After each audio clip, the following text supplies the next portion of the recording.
अस्सलाम वालेकुम नाजरीन, आप देख रहे हैं नया पाकिस्तान और मैं हूं शहजाद इकबाल। 90 रोज में इलेक्शन कराने के मामले पर हुकूमत और सुप्रीम कोर्ट के बाज़ जजेस के दरमियान इख्तलाफ राय बढ़ता जा रहा है। कल chief justice of Pakistan Umar Ata Bandial ने वफाकी हुकूमत की फुल कोर्ट की इस्तदा को मुस्तरद किया था, जिसके बाद वफाकी हुकूमत ने यह वाजे कर दिया है कि इलेक्शन के मामले पर सुप्रीम कोर्ट के इस 3 रुकनी बेंच का फैसला किसी सूरत कबूल नहीं किया जाएगा। जिसके बाद सवाल ये उठ रहा है कि हुकूमत फुल कोर्ट बनाने का मुतालबा तो कर सकती है, लेकिन फुल कोर्ट ना बनने की सूरत में 3 रुकनी बेंच का फैसला ना मानना मुल्क को अनारकी की तरफ लेकर जा सकता है। और अगर ऐसा हुआ तो फिर इस सूरत हाल का जिम्मेदार कौन होगा? कल रात लंदन से अपने खिताब में नून लीग के कायद नवाज शरीफ ने 3 रुकनी बेंच पर अदम एतमाद का इजहार करते हुए कहा कि हमेशा यही जजेस क्यों सामने आते हैं, हमेशा इन्हीं का बेंच क्यों बनता है? जो बेंच ही कबूल नहीं तो उसका फैसला कैसे कबूल होगा?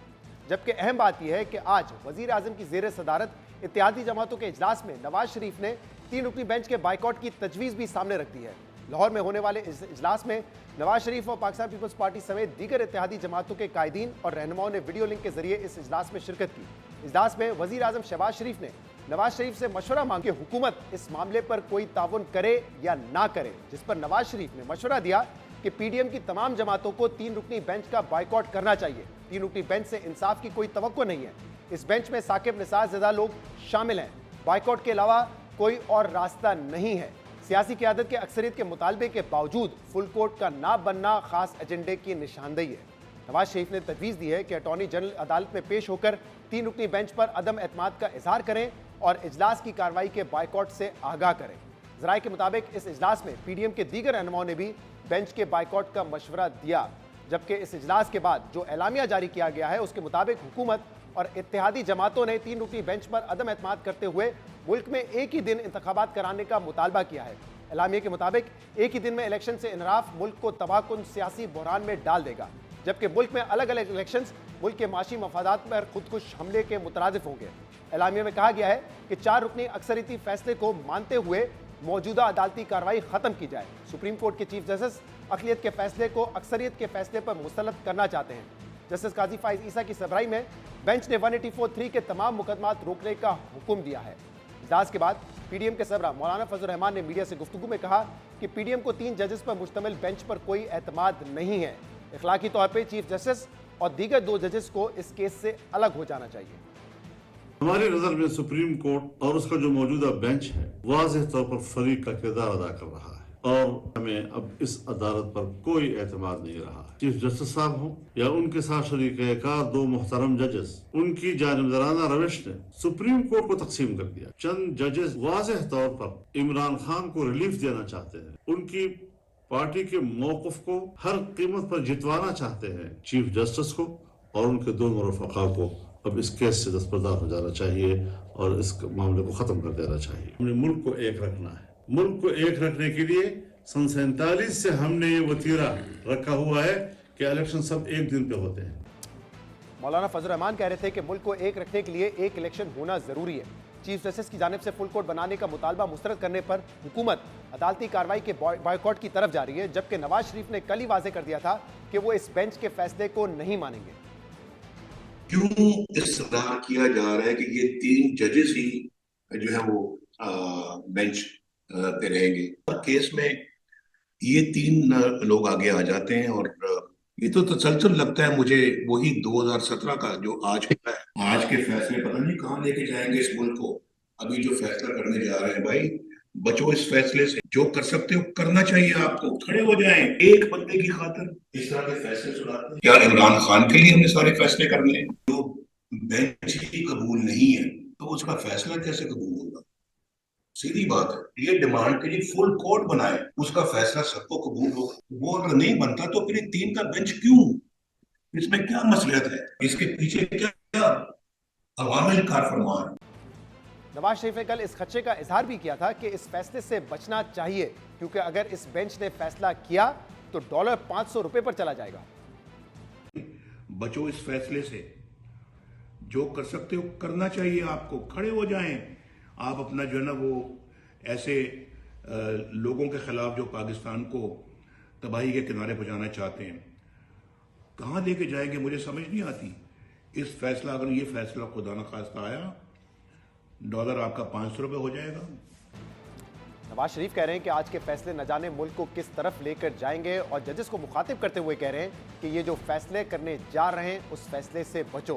तो अब सवाल यह है कि क्या ऐसा फैसला आ सकता है जिससे नवाज शरीफ को मुल्क मजीद बहरान की तरफ जाता हुआ नजर आ रहा है। सुप्रीम कोर्ट ने पहले भी यही फैसला दिया था कि आइन के मुताबिक इंतखाबात 90 रोज के अंदर होने चाहिए और अब मुमकिन है कि उस फैसले पर अमल दरामद के लिए सेक्रेटरी खजाना और सेक्रेटरी दिफा को ये अहकाम दिए जाएं कि आइन के मुताबिक इलेक्शन कमीशन की मावनत की जाए। तो अगर ये फैसला आता है तो इसमें ऐसी कौन सी गैर आइनी या गैर कानूनी बात होगी जिसकी बुनियाद पर इस फैसले को मुस्तरद करने का कहा जा रहा है। अहम बात यह है कि यही 3 जजेस उस 5 रुकनी बेंच का हिस्सा भी थे जिसने कासिम सूरी की रूलिंग और इमरान खान के असेंबली तहलील करने के फैसले को कलअदम करार दिया था, मगर उस वक्त सुप्रीम कोर्ट के इन जजेस के खिलाफ इसलिए आवाज नहीं उठ रही थी क्योंकि उनका जो फैसला था वो आइन और कानून के मुताबिक था। उस वक्त इमरान खान कौमी असेंबली में वोटिंग कराने से कतरा रहे थे और आज पीडीएम हुकूमत 2 सूबों में इलेक्शन करवाने से भाग रही है। तो इसीलिए अब अगर सुप्रीम कोर्ट बर वक्त इलेक्शन का फैसला देती है तो फिर इसे कैसे मुस्तरद किया जाएगा। हाँ, यहाँ ये बात दुरुस्त है कि इस वक्त सुप्रीम कोर्ट जिन तनाजात में घिरी हुई है उसका बेहतर हल यही है कि या तो फुल कोर्ट बेंच बनाया जाए या फुल कोर्ट इजलास बुलाकर तनाजात को हल किया जाए।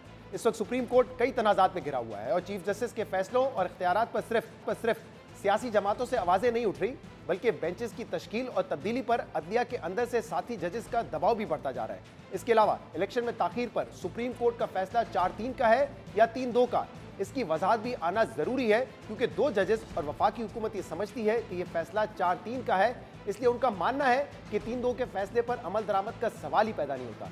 इन मामलात के अलावा 3 रोज पहले जस्टिस काजी फाइज ईसा ने भी एक केस में आर्टिकल 184(3) के तहत चलने वाले तमाम केसेस को कानून साजी होने तक मुलतवी करने का फैसला किया था, जिसे सुप्रीम कोर्ट ने एक सर्कुलर जारी करके मुस्तरद कर दिया। इसलिए बेहतर यह है कि इन तमाम तनाजात के हल के लिए या फुल कोर्ट बेंच बनाया जाए या फुल कोर्ट इजलास बुलाए जाए, क्योंकि अगर अदलिया के अंदर से उठने वाली आवाज़ों को बुनियाद बनाकर हुकूमत, इदारे और सियासी जमातों ने यह कहना शुरू कर दिया कि वो सुप्रीम कोर्ट का फैसला तस्लीम नहीं करेंगे तो इस मुल्क में अनारकी होगी और इससे बचने की जिम्मेदारी जितनी हुकूमत की है उतनी ही जिम्मेदारी अदलिया की भी है।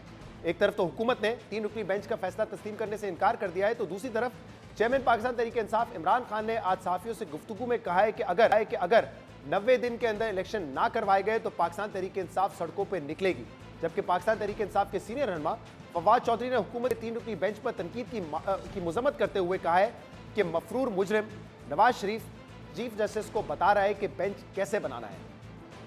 नवाज शरीफ एक मफरूर मुजरम जो 50 रुपए का बॉन्ड दे के यहाँ से भागा हुआ है, वो बता रहा है चीफ जस्टिस पाकिस्तान को कि तुमने बेंच कैसे बनाने। नून लीग के और पीडीएम की जो लीडरशिप है उसकी इन हरकतों को हम शदीद इसकी मजम्मत भी हमने की है, हम इसको मुस्तरद करते हैं। सीधी सीधी बात है, असम्बलियां टूटी हैं, 90 दिन में इलेक्शन होने हैं, इसके अलावा कोई आइन में और कोई गुंजाइश नहीं है। और अगर 90 दिन से या 30 अप्रैल से मामला आगे जाता है, पूरा पाकिस्तान आइन की रिस्टोरेशन के लिए सड़कों के ऊपर हो। पाकिस्तान तहरीक-ए-इंसाफ का मौक़िफ़ है कि अगर 90 दिन के अंदर इंतखाबात नहीं होते तो फिर वो सड़कों पे निकलेंगे। वो कह रहे हैं कि पूरा पाकिस्तान आइन को बहाल करने के लिए सड़कों पर होगा। इस पर हम मजीद बात करेंगे, जिसके लिए हमें ज्वाइन किया है PMLN के रहनुमा तलाल चौधरी साहब ने। तलाल साहब, बहुत बहुत शुक्रिया वक्त देने के लिए। तलाल साहब, क्या ये फैसला हो चुका है कि जो 3 रुकनी बेंच है उसका फैसला नहीं माना जाएगा, उस बेंच का बायकॉट किया जाएगा, या 3 रुकनी बेंच का फैसला देख के फैसला किया जाएगा कि अगला कदम क्या होगा? बिस्मिल्लाहिर्रहमानिर्रहीम। शहजाद, देखिए, जो 3 रुकनी बेंच का फैसला है वो बाइंडिंग नहीं है, इसलिए कि वो हम समझते हैं कि वो कानून के मुताबिक नहीं है।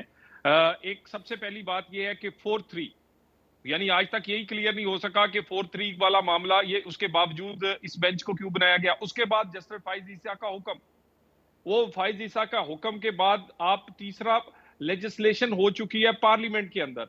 सो ऐसा कोई फैसला वो ना सिर्फ तौहीने अदालत होगा क्योंकि जस्टिस फाइज ईसा फैसला कर चुके, वो तौहीने आइन होगा क्योंकि कानून बन चुका, और वो तौहीने पार्लियामेंट होगा कि पार्लियामेंट के किए गए फैसलों को आप रद्दी के टोकरी में फेंक दें और उन पर बिल्कुल, हालांकि ये जो सुप्रीम कोर्ट है ये उसी पार्लियामेंट की बनाई गई है, उसी लेजिस्लेशन से इनकी जजेस की अपॉइंटमेंट हुई है, उनकी तनख्वाहें, उनकी पर्क्स, प्रिविलेजेस और इख्तियारात है।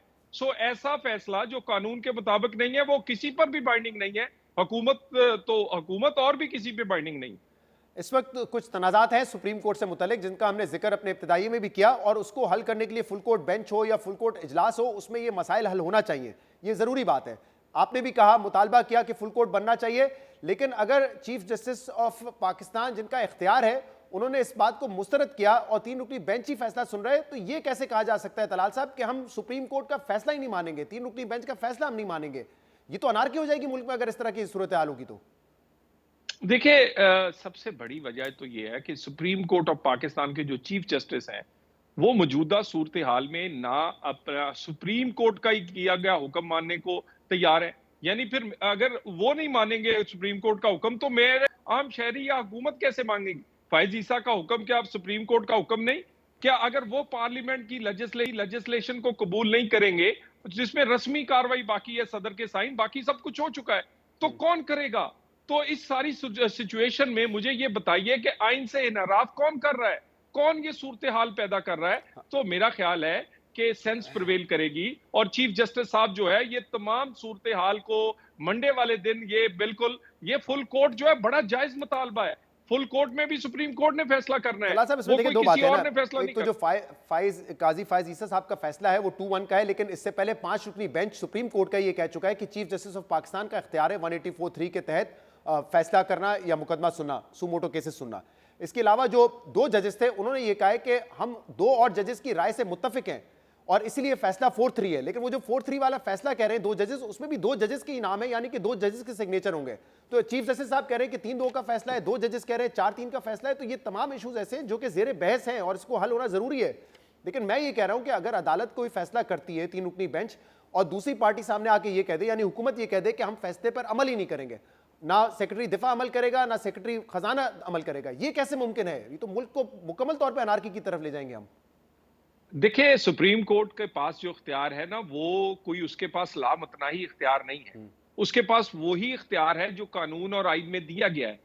सो अगर सुप्रीम कोर्ट का फैसला भी उन्हें रोकता है, 4-3 की मुतनाज़ चीज भी उसे रोकती है, लेजिस्लेशन भी हो चुकी है, तो उसके बाद अगर लेजिस्लेशन हो चुकी है, तमाम सुप्रीम कोर्ट का फैसला मौजूद है, तो उसके होते हुए ये फैसला फिर आइन और कानून के मुताबिक नहीं है। सो कोई फैसला जो कि उसके मुताबिक नहीं है, उसमें हुकूमत तो दूर की बात, किसी आम आदमी पे भी बाइंडिंग नहीं है। 4-3 अंडरस्टैंडिंग इस वक्त फिलहाल तो आपकी अंडरस्टैंडिंग है ना, मैं इसलिए कह रहा हूं। मेरी नहीं, ये सुप्रीम कोर्ट के जज साहिबान कह रहे हैं जी, ये मैं नहीं कह रहा। 2 जजेस की, सिर्फ 2 नहीं कह रहे ना जी, उससे पहले भी फैसले पर लिखा गया था कि जो उन्होंने अपनी राय दी थी, लेकिन क्या वो ऑर्डर का हिस्सा था या नहीं था? क्योंकि कल ही जो है जस्टिस याह्या आफरीदी का इख्तिलाफी नोट की तफसीलात आई है, तो उन्होंने भी 4-3 का कहीं जिक्र नहीं किया। इसलिए मैं ये कह रहा हूँ ये ऐसे मामला है जो सुप्रीम कोर्ट को खुद हल करने की जरूरत है। चले शहजाद, एक मिनट मैं 4-3 को भी छोड़ देता हूँ, मैं लेजिस्लेशन को भी छोड़ देता हूँ। ये आगाज कैसे हुआ केस का? ये एक सीसीपीओ लाहौर की एक ट्रांसफर का केस था, उसमें जिन जज साहिबान ने ये नोट दिया वो ऑलरेडी तनाजे का शिकार है, उन पर ऑलरेडी रेफरेंस है। उसके बाद जो 100 मोटो लिया गया, 100 मोटो के अगेंस्ट सुप्रीम कोर्ट से आवाज उठी, पहले हमारी तरफ से नहीं। और ये वही सुप्रीम कोर्ट की पावर्स हैं जो 184(3) जिसने 2017 से इस मुल्क को यहां तक पहुंचाया है। 2017 में भी पूरा इलेक्शन हाईजैक किया गया इसी 184(3) से। एक आदमी को जाली तौर पर सादको अमीन बनाया गया और दूसरे मकबूल लीडर को, नवाज शरीफ को, लेकिन तलाल साहब, उस वक्त आपको पता है कि एस्टैब्लिशमेंट जो है सपोर्ट कर रही थी तहरीक इंसाफ को, जो फैसले आ रहे थे उनमें उनका अमल दखल है। ये जनरल बाजवा साहब खुद अपने दीगर इंटरव्यूज में बता चुके हैं। इस वक्त वो माहौल तो नहीं ना, इस वक्त तो पाकिस्तान तहरीक इंसाफ एस्टैब्लिशमेंट के दूसरी तरफ खड़ी हुई है, आप लोग एस्टैब्लिशमेंट के साथ खड़े हुए हैं, फिर भी आप इंतखाबात में नहीं जाना चाह रहे। देखिए, एस्टैब्लिशमेंट कहां खड़ी है, कहां नहीं खड़ी, फैसला सुप्रीम कोर्ट का मुझे देखना है।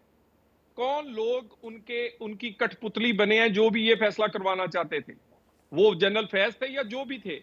मुझे तो ये पता है कि पाकिस्तान डिस्टेबलाइज हुआ है इन्हीं फैसलों से।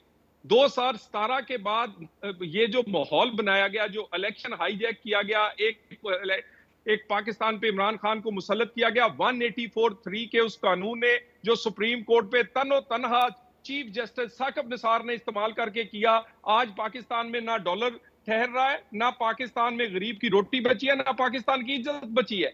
ये सारा माहौल, और फिर एक ऐसा फैसला आप करने जा रहे हैं जब पाकिस्तान की बड़ी पार्टियां, मेरा मतलब यहाँ तो मैं एक गांव का आदमी हूं और पंचायत में अगर कोई सबसे कमजोर आदमी गांव का उठ के पंचायती पर उंगली उठाते तो पंचायती 1 मिनट में उठ जाता है, क्योंकि पंचायती का अपना कोई उसमें जाती मुफाद नहीं होता, वो तो किसी वो इंसाफ की बात कर रहा होता। तलाल साहब, तो अगर ये पाकिस्तान की बड़ी आपकी मंशा के मुताबिक ये फैसला आ जाए कि इंतखाबात 30 अप्रैल तक नहीं होने हैं और अक्टूबर में होंगे, अगर इस किस्म का फैसला आता है या हुकूमत ये इन्फोर्स करवा लेती है किसी तरीके से, तो उससे भी फायदा तो नहीं होगा स्टेबिलिटी? इमरान खान ने आज भी कहा है कि हम सड़कों पे निकलेंगे, फवाद चौधरी साहब कह रहे हैं हम सड़कों पे निकलेंगे, तो वो स्टेबिलिटी तो नहीं आएगी।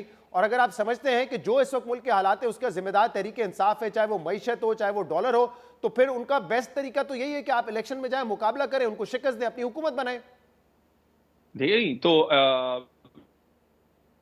शहजाद, जब हम सड़कों पे निकले थे और हम कह रहे थे इलेक्शन होने चाहिए, और हम कह रहे थे कि ये इलेक्शन जो है, ये सारे का सारा इंतखाब जो है, ये आरटीएस को बिठा के एक पूरे का पूरा हाईजैक करके और उसके बाद इसमें धांधली की गई है, उस वक्त क्या इमरान खान ने उस पर अमल कर लिया था? और क्या इमरान खान के कहने पे सब कुछ होगा? उसका दिल चाहे तो असेंबली 3 साल चले, उसका दिल चाहे तो असेंबली 5 साल चले। आपके कहने पे असेंबलियां तोड़ी, आपके दीगर रहनुमा इंक्लूडिंग मरियम नवाज साहबा ये कहती थी आप असेंबली तोड़े हम इलेक्शन में चले जाएंगे, तो उन्होंने तो आपके कहने पे असेंबलियां तोड़ी है। अब तो आपको यकीन होना चाहिए ना आरटीएस बैठेगा ना एस्टैब्लिशमेंट उनकी सपोर्ट करेगी। नहीं, गुजारिश देखिए ना, मेरी बात सुने, इलेक्शन हम तो जाने को तैयार है ना जी, लेकिन क्या मेरा मतलब है पाकिस्तान में एक ऐसा इलेक्शन आप चाहते हैं जो कि एक नए तनाजे का शिकार करे, मजीद पाकिस्तान को डिस्टेबलाइज करे, और एक ऐसा इलेक्शन इस मुल्क में करवाने की कोशिश की जा रही है जो इमरान खान की ख्वाहिश है, पाकिस्तान की जरूरत नहीं, वो इलेक्शन करवाएं जो पाकिस्तान की जरूरत है। तो तलाल साहब, ये सिर्फ इमरान खान की ख्वाहिश नहीं है, ये आइन की जरूरत भी है ना कि 90 दिन के अंदर इंतखाबात होने हैं। और अगर आप ये कहते हैं कि 90 दिन के अंदर इंतखाबात नहीं होंगे तो 2 मसाइल पैदा होंगे आइनी मसला। एक ये कि केयर टेकर सेटअप कैसे 90 दिन के अंदर से ज्यादा रहेगा, दूसरा फिर आइन में जो हक है एक चीफ एग्जीक्यूटिव को कि वो असेंबली तहलील कर सकता है, वो हक उनसे आप छीन रहे हैं। तो ये तो दोनों बातें आइन के खिलाफ जाएंगी ना, कैसे कैसे एड्रेस करेंगे फिर इसको आप?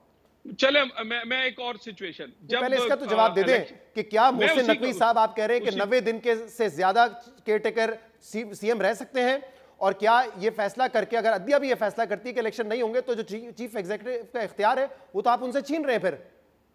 नहीं, एक गुजारिश सुने, एक इलेक्शन तो ये 2 सूबों का है, केपीके और पंजाब का, उसके बाद इलेक्शन होगा पूरा नेशनल, पूरे पाकिस्तान का इलेक्शन होगा, बाकी 2 सूबाई असेंबली। उस वक्त आइन में लिखा है कि इंटरिम गवर्नमेंट होनी चाहिए, उस वक्त आप इंटरिम गवर्नमेंट कैसे मुमकिन करेंगे उन हालात में? क्या उस वक्त फिर केपीके और पंजाब की हुकूमत तोड़ देंगे? क्या करेंगे? क्या वो आईनी जरूरत नहीं है? हाँ, लेकिन तलाल साहब, अगर ये इतना बड़ा मसला होता तो इलेक्शन कमीशन ऑफ पाकिस्तान ने जो आप वजूहात बता रहे हैं वो वजूहात नहीं दी इलेक्शन को ताखीर करने की। उन्होंने कहा सिक्योरिटी नहीं मिल रही, फंड्स नहीं मिल रहे, और सुप्रीम कोर्ट ने खुद कहा है बेरिस्ट मिनिमम टाइम। ना उन्होंने केयरटेकर का जिक्र किया कि बाद में केयरटेकर कैसे होगा मामला, ना उन्होंने सेंसस का जिक्र किया। ये तो हुकूमत कह रही है, जिसने इलेक्शन कराना है इलेक्शन कमीशन ऑफ पाकिस्तान, वो तो नहीं दे रहा है दलील। देखिए, ये इलेक्शन कमीशन अपना केस खुद प्लीड कर रहा है सुप्रीम कोर्ट में। मैं एक आईनी नुक्ते पे बात कर रहा हूं, मैं भी पाकिस्तान का शहरी हूं। हमकी बड़ी जमातें जो है वो तहरीक इंसाफ के अलावा वो सारी का मुतालबा है कि पाकिस्तान में इकट्ठा इलेक्शन होना चाहिए, और ये पाकिस्तान, और ये भी आइन में लिखा है। और उसके बाद आप चाहते हैं कि सिर्फ इमरान खान की ख्वाहिश, इमरान खान के उसके मुताबिक इलेक्शन हो, उसके मुताबिक असेंबली चले। और मुझे ये बताइए, एक ऐसा माहौल इमरान खान क्यों चाहते हैं जल्दी इलेक्शन? वो आइन को पूरा करना नहीं चाहते। साहब देखिए, जिन जजेस की आप भी बात कर रहे हैं, 7 के 7 जजेस जब बेंच में बैठे थे, इनफैक्ट 9, सब ने इस बात पे तो इत्तेफाक किया था कि 90 दिन के अंदर इंतखाबात होने हैं। हाँ, उन्होंने इस बात का एतराज उठाया था कि 184(3) अप्लाई इसलिए नहीं हो सकता क्योंकि ये केसेस लाहौर हाई कोर्ट और पेशावर हाई कोर्ट में, ये उनकी इस्तदा थी, ये उनका आर्ग्यूमेंट था। 90 दिन से इनहराफ की तो किसी जज ने भी बात नहीं की है। भाई, मैं कब कह रहा हूं आप किस आइन से इनहराफ करें, लेकिन मुझे ये बताइए, क्या हमारा आईनी हक नहीं है कि वो जजेस जिन पर इतराज है पूरे पाकिस्तान की बड़ी पार्टियों को, उनको फैसला करके या इसमें बैठने की क्या जरूरत है? और मुझे ये बताइए, क्या 70 केसेस में एक जैसे बेंच और एक जैसे जज साहिबान नहीं बैठे?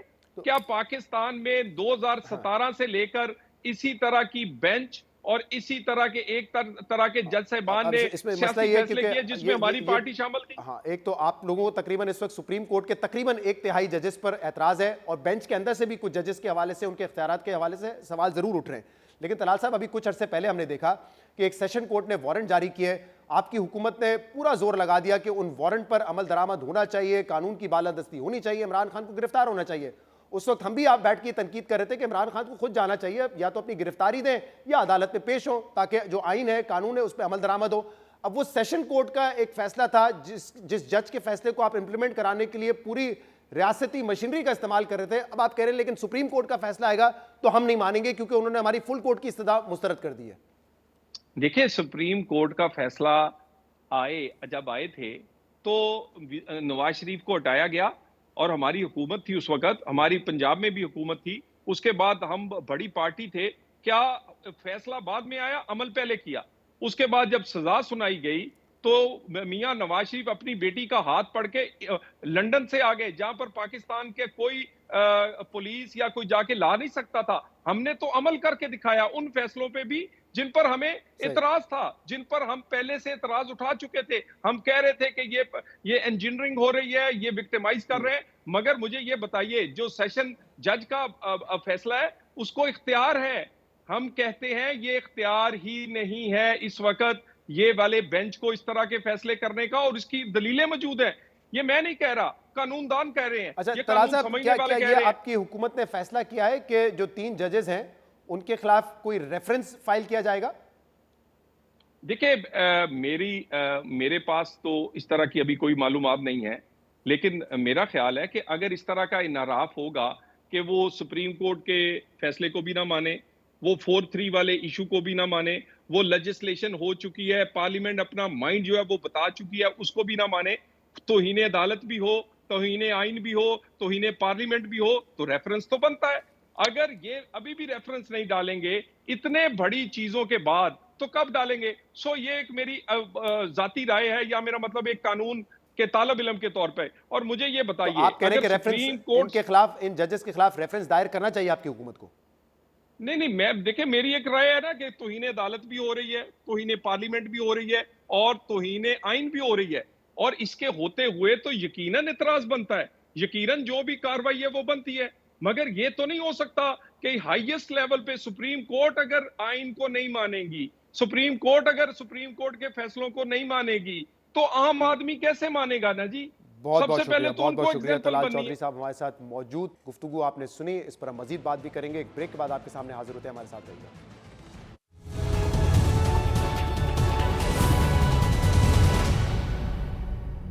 वेलकम बैक नाज़रीन। हुकूमती जमातों ने अपनी पोजीशन वाजे कर दी है कि अगर 3 रुकनी बेंच ही रहा तो उसका फैसला कबूल नहीं होगा और इस मामले पर फुल कोर्ट बेंच बनाया जाए। इस पर हम मजीद बात करेंगे, जिसके लिए हमें ज्वाइन किया है सीनियर सहाफ़ी और तज्ज़ियाकार मोहम्मद मालिक साहब ने और हामिद मीर साहब ने। आप दोनों का बहुत बहुत शुक्रिया वक्त देने के लिए। हामिद मीर साहब, ये इस्तदा की गई कल चीफ जस्टिस ऑफ पाकिस्तान से कि फुल कोर्ट बना दिया जाए, उन्होंने इस्तदा मुस्तरद कर दी और 3 रुकनी बेंच ही है जो अब गालिबन मंडे को इस केस के फैसला देगा। हुकूमत की इस पे अब ये पोजीशन बड़ी वाज़ेह है कि अगर ये 3 रुकनी बेंच ही रहा तो इनका फैसला हम एक्सेप्ट नहीं करेंगे, फैसला हमें कबूल नहीं होगा। आपके ख्याल में क्या ये दुरुस्त पोजीशन है? क्या हालात पैदा होंगे अगर ऐसा होता है तो? फिर देखें, बुनियादी तौर पे तो बहुत से जो स्टेक होल्डर्स हैं उनका ख्याल है कि फुल कोर्ट अगर बन जाए तो उसका एक सोल्यूशन निकल सकता है। ये जो भी सिचुएशन है इस वक्त, ख़ास तौर पे पाकिस्तान बार काउंसिल भी यही कह रही है और हुकूमत भी यही कह रही है। सुप्रीम कोर्ट बार की पोजीशन थोड़ी सी मुख्तलिफ है, आबिद जुबैरी साहब की पोजीशन ज़रा मुख्तलिफ है। लेकिन इस एक टेक्निकल सा सवाल है कि अब फुल कोर्ट कैसे बनेगा अगर काजी फायज ईसा साहब ने और जस्टिस अमीनुद्दीन साहब ने क्या ही दिया है कि 184(3) के तहत जो है वो 3 जज जो है वो फैसला करेंगे। तो उसमें अब मुझे लगता यह है कि ये काफ़ी टेक्निकली मुश्किल काम है। उसकी वजह यह है कि थोड़ा सा हमें थोड़ा स्ट्रेट फॉरवर्ड होना चाहिए, ऑनेस्ट ओपिनियन देनी चाहिए। देखें, जिस तरह इमरान खान और शहबाज शरीफ जो हैं ये एक दूसरे से हाथ मिलाने के रवादार नहीं हैं, तो इसी तरह चीफ जस्टिस साहब के भी अपने कुछ ब्रदर जजेस के साथ ताल्लुकात जो हैं वो इसी किस्म के हैं। ये एक दूसरे के साथ सलाम दुआ भी करने के रवादार नहीं है।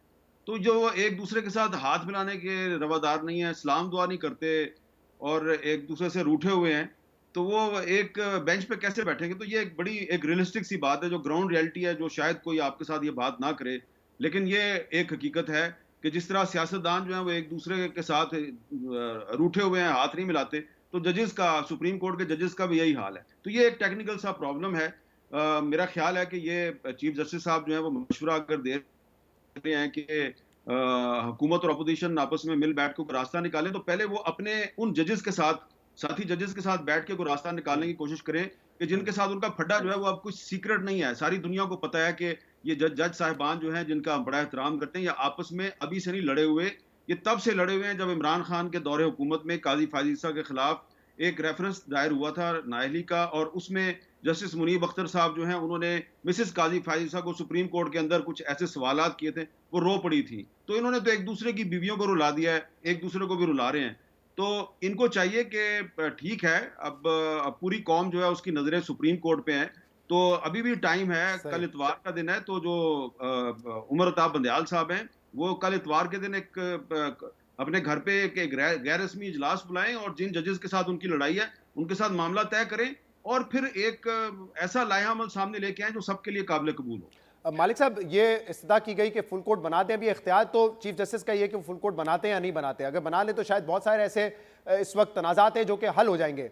लेकिन अगर 3 रुकनी बेंच भी कोई फैसला देता है, क्या हुकूमत ये कह सकती है कि वो फैसला हम नहीं मानेंगे, वो फैसला काबिल कबूल नहीं है? इस तरह तो फिर अनारकी होगी, और कौन जिम्मेदार होगा उसका? देखिए, तो आपको किसने कहा है कि एनआरकी गवर्नमेंट को सूट नहीं करती? गवर्नमेंट को बिल्कुल सूट करती है। सारा झगड़ा किस बात का है शहजाद? सारा झगड़ा चला कि इलेक्शन नहीं होने देने। 90 दिन पे तो कोई बहस नहीं है, ना आपकी बहस है, ना मेरी है, ना इनकी है, ना जजेस की है, ना कानून की है। सब कहते हैं 90 दिन में होने चाहिए, मगर होने नहीं दिए गए। अब ये है असल इशू। अब इसके बाद चीज़ें बढ़ती गई, ये जो जजेस का मामला आया, ये इस बेंच का मामला आया, मेरे ख्यालात 9 मेंबर बेंच था तो कुछ और थे, 7 मेंबर पे भी कुछ और थे, 5 तक मेरे और थे। लेकिन जब 3 मेंबर बेंच पे आ गई बात, तो अब मुझे थोड़ा सा इसमें है कि अब चीफ जस्टिस साहब को इस पे रिव्यू करना चाहिए। उससे पहले मैं बिल्कुल हक में नहीं था। मैं कहता था ठीक है, भले आपको अंदाजा है क्या जजमेंट आएगी, लेकिन एक फिग लीफ था, न्यूट्रलिटी का एक फिग लीफ था कि एक इम्पार्शियलिटी का। अब वो फिग लीफ हट गया है, क्योंकि इसमें 2 जजेस ऐसे हैं जिनके ऊपर बहुत सीरियस इल्जामात हैं और रिजर्वेशंस हैं, डिक्लेयर्ड रिजर्वेशंस हैं। तो जैसे कहते हैं ना, इंसाफ दिखते होते हुए नजर भी आना चाहिए। अब जब 3 पे बात आई है, तो मेरा ख्याल है कि चीफ जस्टिस साहब को सीरियसली देखना चाहिए कि किस तरह अवर्ट हो सकता है। देखें, ये फैसला कर देंगे, हमें एक्सपेक्टेड है, क्या करेंगे? यही कहेंगे कि जी होना चाहिए 90 दिन में, अब करें 30 अप्रैल को।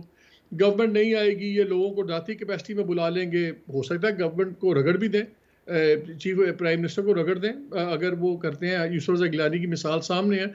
लेकिन मैं बार बार प्रोग्राम्स में भी और बड़े अरसे से कह रहा हूँ, परफेक्ट स्टॉर्म अब बन गया है, और ये गवर्नमेंट को ज़्यादा सूट करता है।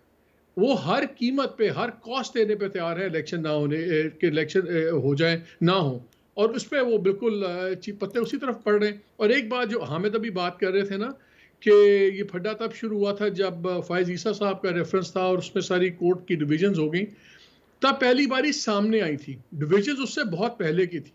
आज से 2-3 माह पहले तक तो लोग हमें नंबर्स बताते थे शहजाद कि जी 9-6 की डिवाइड है, 9 चीफ जस्टिस साहब के कैंप में हैं, 6 दूसरे हैं। फिर हमने सुनना शुरू हुआ कि कोई शिफ्ट हो रहा है और ये बैलेंस चेंज हो रहा है। और जो ये परहेज है फुल बेंच से, इसका मतलब है कि शायद अब ये बैलेंस स्विच कर गया हुआ है और ये 9-6 भी नहीं रहा। सो ये बड़ी ही खतरनाक सिचुएशन है। लेकिन गवर्नमेंट के इंटरेस्ट में है कि ये मामला और गंभीर हो, ये एक बहरान बने। बहरान तो बन गया हुआ है। अब प्योर, जैसा आपने वर्ड यूज किया, एनार्की, एब्सोल्यूट ब्रेकडाउन। ये अब एब्सोल्यूट ब्रेकडाउन अगले हफ्ते में हो भी सकता है। अगर ये और हामिद मीर साहब, कहीं से इस्तेकाम की सूरत हाल तो नजर नहीं आ रही। मिसाल के तौर पे अगर इलेक्शन नहीं होते मुकर्रर वक्त पे, तो तहरीक इंसाफ कह रही है कि हम सड़कों पे निकलेंगे। हुकूमत कह रही है कि अगर इलेक्शन कॉल कर भी दिए, फैसला आ भी गया, तो हम उसको मानेंगे नहीं। यानी कि वजारत दिफा हो, वजारत खजाना हो, उन्होंने इंप्लीमेंट करना ही नहीं है कोर्ट का फैसला, और वो इलेक्शन मानेंगे नहीं। तो कोई ना कोई, किसी ना किसी सूरत हाल में भी हम देखें तो मामला तो सड़कों पर ही होगा। इस्तेकाम तो नहीं नजर आ रहा कहीं से। नहीं, ये बिल्कुल भी ये मामला सड़कों पे ये तय नहीं होना चाहिए। इसमें हर आदमी जो है वो अपनी अपनी अनापसंदी का गुलाम बना हुआ है, और जो आइन कह रहा है हमें उसके मुताबिक ही चलना चाहिए। अगर ये हुकूमत जो है उसको 90 दिन के अंदर इलेक्शन सूट नहीं करता, तो इसमें मेरा और आपका क्या कसूर है ना? देखें ना, हम तो चाहते हैं कि जो कायदे आज़म का पाकिस्तान है, एक कॉन्स्टिट्यूशन के मुताबिक चल रहा है, वो कॉन्स्टिट्यूशन चलता रहे। क्योंकि ये कॉन्स्टिट्यूशन अगर खत्म हो गया तो इसके बाद कोई कॉन्स्टिट्यूशन दोबारा नहीं बनेगा। ये 1973 का कॉन्स्टिट्यूशन 3 दफा जो है इसको एब्रोगेट किया जा चुका है, 3 दफा ये बहाल हो चुका है। अब आपने कितनी दफा इसको और एब्रोगेट करवाना है? तो ये नवाज शरीफ साहब को, शहबाज शरीफ साहब को, जरदारी साहब को भी ख्याल करना चाहिए कि अगर आप ये समझते हैं कि आप इलेक्शन नहीं जीत सकते और उसकी वजह से आप इलेक्शन को डिले करवाना चाह रहे हैं, तो इसमें आपका तो फायदा है ना, लेकिन बाकी पाकिस्तान जो है वो ठीक है, हो सकता है जी इमरान खान साहब की पार्टी दोबारा आ जाए, तो कम से कम कॉन्स्टिट्यूशन तो चलेगा ना। और अगर इमरान खान साहब उस कॉन्स्टिट्यूशन के मुताबिक नहीं चलेंगे तो फिर हम उनकी मुखालफत करेंगे, जैसा कि हम पहले भी कर रहे थे। और इसमें बिल्कुल मेरी राय जो है उससे आप वाकिफ हैं कि इमरान खान साहब के दौर में भी कॉन्स्टिट्यूशन के मुताबिक हुकूमत नहीं चल रही थी और अभी भी कॉन्स्टिट्यूशन के मुताबिक नहीं चल रही। तो अब हमने ये देखना है कि छोटी बुराई कौन सी है। और मालिक साहब इसमें जी इस बात को कैसे जस्टिफाई किया जाएगा मालिक साहब के जो केयर टेकर सेटअप है वो 90 दिन से तजावुज कर जाएंगे, और अगर आप इलेक्शन नहीं करवाते तो फिर जो इख्तियार है एक चीफ मिनिस्टर का कि वो असेंबली तहलील कर सकता है, वो भी आईने पाकिस्तान ने दिया है, तो वो भी खत्म हो जाएगा इसका मतलब? नहीं, उसमें तो शहजाद लीगल एक्सपर्ट्स का ख्याल ये है कि उनका जो मैंडेट है वो इलेक्शंस करवाना है, इसलिए उनको ऑटोमेटिक एक्सटेंशन मिल जाएगी। लेकिन मेरा ख्याल है ये एक सेकेंडरी चीज़ है, इट डजंट मैटर। आपने कहा सड़कों पे फैसला होगा, 2 सड़कें बड़ी इंपॉर्टेंट हैं इस मामले में। एक का ना एक जमान पार्क की तरफ जाती है और एक पिंडी में जो मैकडॉनल्ड्स है उससे लेफ्ट बेल्ट करके जाएं तो वो भी एक सड़क जाती है। ये 2 सड़कों का बड़ा कलीदी रोल होगा कि ये मामला सुलझ जाए। अगर ये मामला उन 2 सड़कों पे ना सुलझा और ये बाकी सड़कों पे आया तो फिर हम डेमोक्रेसी को तो कम से कम खुदा हाफिज करते हैं, बिकॉज ये तो नजर आ गया है कि 2 ही मसले थे कि या पार्लियामान में मसला हल हो जाए सही या नेशनल असेंबली में, सुप्रीम कोर्ट में, दोनों ही डिवाइडेड हैं। बहुत बहुत शुक्रिया। हामिद मीर साहब और मोहम्मद मालिक साहब हमारे साथ मौजूद थे। प्रोग्राम में करते हैं, इसके बाद एक और मामले पर बात करेंगे, हमारे साथ रहिएगा।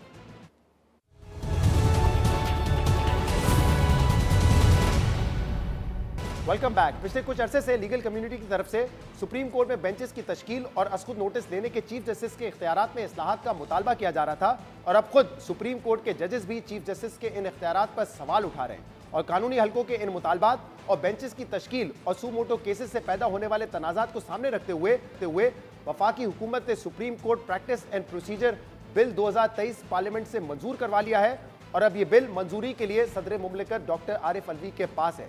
नुकात के मुताबिक सुप्रीम कोर्ट में अब बेंचेस की तश्कील चीफ जस्टिस के बजाय चीफ जस्टिस समेत 3 सीनियर तरीन जजेस पर मुश्तमिल कमेटी करेगी। इसी तरह इस कानून के इतलाक के बाद 184(3) यानी सू मोटो केसेस में भी चीफ जस्टिस का स्वाबदीदी इख्तियार नहीं रहेगा, बल्कि किसी भी मफाद आमा के मामले पर असखुद नोटिस बनता है या नहीं बनता, इसका फैसला भी चीफ जस्टिस समेत 3 सीनियर तरीन जजेस की कमेटी करेगी। अहम बात यह कि माजी में असखुद नोटिस के फैसले के खिलाफ मुतासरा फरीक को अपील का हक हासिल नहीं था, लेकिन अब इस बिल के मुताबिक असखुद नोटिस की सूरत में मुतासरा फरीक को अपील का हक भी दिया गया है, जो फैसले के 30 दिन के अंदर अपील कर सकेगा। और इस कानून के तहत मुस्तकबिल के सुमोटो केसेस में तो अपील का हक होगा ही, बल्कि माजी के केसेस के मुतासरा अफराद भी अपील कर सकेंगे। और इसमें अहम बात यह है कि माजी में लिए गए सुमोटो केसेस के मुतासरा फरीकों को अपील का हक मिलने के बाद साबिक वजीर आजम नवाज शरीफ और तहरीक इंसाफ के साबिक रहनुमा जहांगीर खान तरीन को भी अपील का हक मिल जाएगा। और इसीलिए इस बिल की मंजूरी के बाद ये सवाल भी अहमियत इख्तियार कर गया है कि क्या माजी के केसेस पर अपील के हक का इतलाक काबिल अमल भी है या नहीं, और क्या बिल में शामिल की गई ये शिक सुप्रीम कोर्ट के सामने सस्टेन कर सकेगी या सुप्रीम कोर्ट इसे स्ट्राइक डाउन कर देगा। इस हवाले से नून लीग ने वाज़ेह पोजीशन ले ली है कि कानून साजी का हक सिर्फ पार्लियामेंट के पास है। 2 रोज पहले एक इंटरव्यू के दौरान साबिक वजीर आजम शाहिद खाकान अब्बासी से भी ये सवाल हुआ, तो उनका कहना था कि सुप्रीम कोर्ट अगर इस शिक को स्ट्राइक डाउन करती है तो पार्लियामेंट को दोबारा इसे कानून बनाना चाहिए, और जितनी दफ़ा सुप्रीम कोर्ट इसे स्ट्राइक डाउन करेगा पार्लियामेंट को उतनी ही दफ़ा इसे कानून बनाना चाहिए। माजी के सुमोटो केसेस पर इस कानून का इतलाक काबिल अमल है या नहीं, और क्या हुकूमत का ये कानून सुप्रीम कोर्ट के सामने सस्टेन कर सकेगा, ये सवाल हमने मुल्क के नामवर आईनी माहिरीन के सामने रखा। उन्होंने इस हवाले से क्या कहा, सुनिए। 184(3) के तहत होने वाले फैसले में राइट टू अपील का हक है, ये माजी के केसेस पर भी क्या दे सकती है, कानून साजी के जरिए दिया जा सकता है? मैं समझता हूँ सबऑर्डिनेट लेजिस्लेशन के तहत ये इंट्रोड्यूस तो नहीं किया जा सकता। आर्टिकल 184(3) एक कॉन्स्टिट्यूशनल प्रोविज़न है। अब आर्टिकल 199 की भी रिट की भी ज्यूरिसडिक्शन में जो अपील का राइट है वो आर्टिकल 185 क्लॉज 3 में है। जितने भी इस तरह से कॉन्स्टिट्यूशनल प्रोविजंस हैं उसमें आप देखें कि कॉन्स्टिट्यूशन में ही उसका रेमेडी प्रोवाइडेड है। पहला इत्तेफाक है कि कॉन्स्टिट्यूशनल रेमेडी की जगह उन्होंने सबऑर्डिनेट लेजिस्लेशन से ये इंट्रोड्यूस किया है। आया ये माजी के तमाम जो सुओ मोटो केसेस में फैसले हुए हैं या 184(3) में फैसले हुए हैं, वो तमाम फैसलों के खिलाफ आज फिर अपील का राइट दिया जा सकता है? वो मैं समझता हूँ बहुत ही एक पेचीदा सवाल है, क्योंकि हमारे यहाँ एक डॉक्ट्रिन है पास्ट एंड क्लोज्ड की। अब 184(3) में जो फैसले हुए हैं उसमें आई थिंक पहला फैसला शायद 1986-87 में हुआ है। तो अब क्या वो 30-35 साल पुराने जो फैसले हैं, क्या उनके खिलाफ भी आज अपील फाइल होगी? इस हद तक ये जो लेजिस्लेशन है उसमें शायद जरा उस पर दोबारा गौर करनी पड़ेगी। अगर कोई कानून में लिख दिया जाए कि इसका इफेक्ट रेट्रोस्पेक्टिव होगा तो वो यकीनन कर सकती है, पार्लियामेंट के पास पावर्स हैं। लेकिन आमतौर से जो लॉज हैं वो रेट्रोस्पेक्टिव नहीं होते, वो प्रोस्पेक्टिव होते हैं, जब तक कि स्पेसिफिकली वो मेंशन ना किया जाए। जो सुप्रीम कोर्ट का एक्ट है इसका इतलाक सिर्फ माजी के उन केसेस पे होगा जो आइन की आर्टिकल 184(3) के तहत डिसाइड किए गए हों, और इतलाक इसलिए होगा इसलिए कि जो 10A की राइट ऑफ फेयर ट्रायल है वो मजरू होती है उन लोगों की जिनको कोई हक नहीं मिला एक अपेलेट प्रोसेस का। तो 40 साल पुराने तो ऐसे कोई मुकदमात नहीं है, लेकिन ऐसा ज़रूर है कि जो भी इसका विक्टिम रहा हो उसको ये हक मिलना चाहिए कि एक अपेलेट प्रोसेस हो। आखिरकार उसको कोई बेगुनाह नहीं साबित किया जा रहा है इस कानून के तहत, बल्कि उसको सिर्फ एक वो हक मिल रहा है अपील का। ये सुप्रीम कोर्ट में या किसी भी कोर्ट ऑफ लॉ में टेस्ट ऑफ लीगैलिटी पास करेगा या नहीं, इसके ऊपर मेरे ख्याल से लीगल कंसेंसस अब पैदा हो रहा है कि इस कानून के जो बाकी तमाम शिकें हैं वो तो एक्सेप्टेबल भी हैं, ज़रूरी भी थी, लेकिन एक सेक्शन 4 जो है जो 184(3) की अपील्स की बात करता है, उसके हवाले से वकला में एक स्प्लिट है।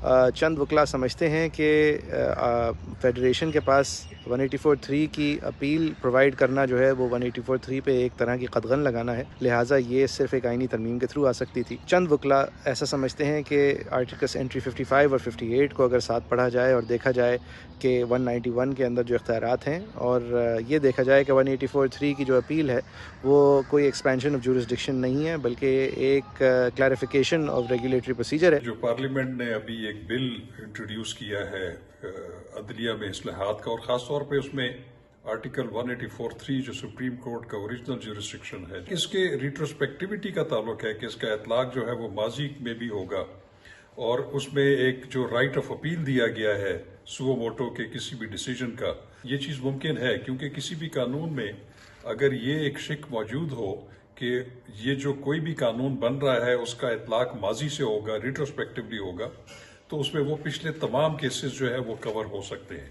चाहे वो जितने भी पुराने हों। सुप्रीम कोर्ट ऑफ पाकिस्तान और हाई कोर्ट जो है वो किसी भी ऐसे कानून या किसी उसकी शिक को इस बुनियाद पर देख सकते हैं कि कहीं वो जो आइन में दिए गए लोगों के, शहरियों के जो बुनियादी हकूक हैं उससे मुतसादिम तो नहीं है। 184(3) की प्रोसीडिंग्स को अगर इन्होंने अपील का राइट देना था तो फिर इनको 184 में अमेंडमेंट करनी पड़ेगी कॉन्स्टिट्यूशन में, क्योंकि जो कोर्ट कॉन्स्टिट्यूशन से पावर्स डिराइव करती है तो उसकी पावर्स को कर्टेल करना या उसको चेंज करने का जो अगर पार्लियामान को अगर अख्तियार है जो कुछ चेंज उसमें कर सकते हैं तो वो उसी लॉ के अंदर, उसी आइन के अंदर चेंज करते।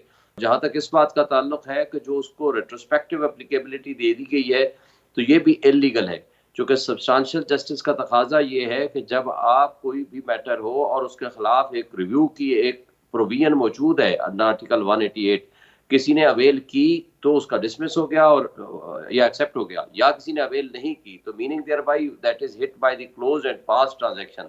आप अगर 40 साल 50 साल या 30 साल पुराने 73 के आइन के बनने के बाद अगर आप किसी को राइट आज दे दें कि वो जब चाहे अपील फाइल कर दे, यानी within 30 days after the promulgation of this act, तो ये मेरा ख्याल है कि लीगल प्रिंसिपल्स के खिलाफ होगा। ये चूंकि इंडिपेंडेंस ऑफ जुडिशरी के भी खिलाफ है और ये आइन के भी खिलाफ है, तो ज्यादा इम्कान ये है कि कोर्ट इसको स्ट्राइक डाउन कर देगी। और वैसे भी ये लगता भी ये है कि ये पर्सन स्पेसिफिक है और चंद अशखास को सिर्फ फायदा पहुंचाने के लिए इसको रेट्रोस्पेक्टिव एप्लीकेबिलिटी दी गई। ये एक एडिशनल ग्राउंड होगा कि इस कानून को स्ट्राइक डाउन या ultra vires to the constitution declare कर दिया जाए। ये पिंडोरा बॉक्स खुल गया है तो जाहिर है जो मुतसरा फरीक है उसको राइट टू अपील मिल गया है तो वो उससे इस्तेफादा हासिल करने की कोशिश तो जरूर करेंगे।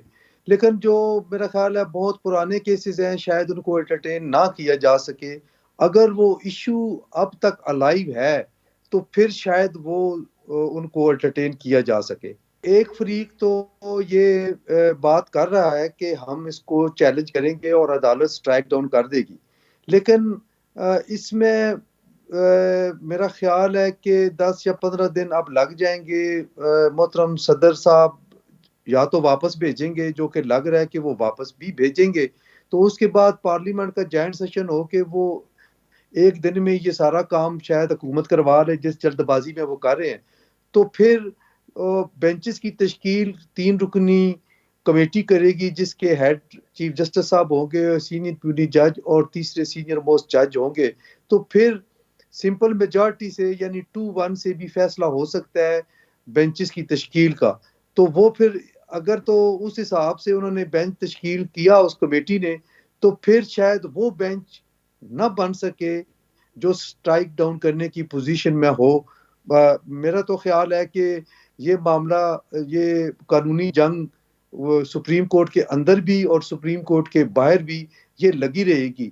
कानूनी माहिरीन की राय इस मामले पर तकसीम है। आज के प्रोग्राम में इतना ही। शो से इजाजत दीजिए। अल्लाह हाफिज।